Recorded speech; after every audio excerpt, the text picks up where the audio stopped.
શ્યામ બાલાળા ખેડૂત આજ ખેડૂતોને જણાવતા આનંદ થાય છે કે ગઈ 1 તારીખે ઉનામાં સરકારી ટેકાની ચણાની ખરીદી શરૂ થઈ છે। બહુ સારી બાબત છે, સરકારે સારું કામ કર્યું છે।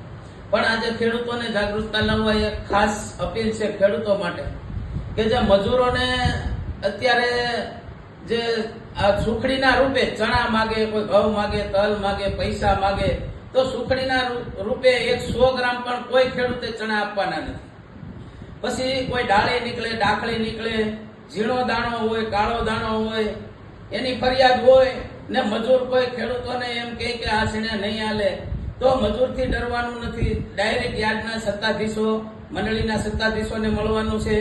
અને આ ચોરીના પણ બનાવ બને છે, એટલે ફરજિયાત ખેડૂતોને માપતોલ થતું હોય ત્યારે 2 જણાને ફરજિયાત ઉઠવાનું અને 100 ગ્રામ પણ ચણા લાંચ રૂશ્વત હિસાબે એક પણ મજૂરને કોઈને આપવાનો નથી।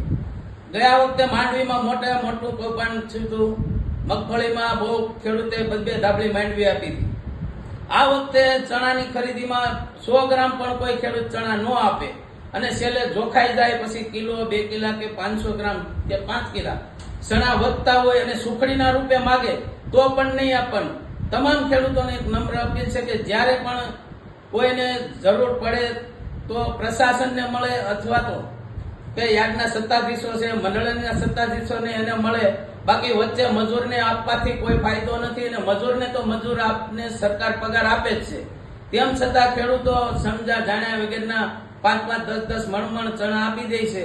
એ પ્રથા તમામ ખેડૂતોને નાબૂદ કરવાની છે।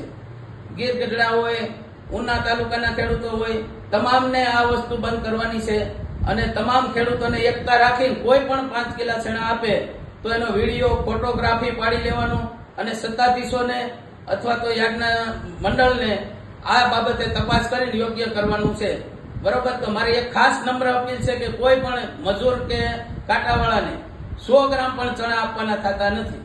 જય હિન્દ, જય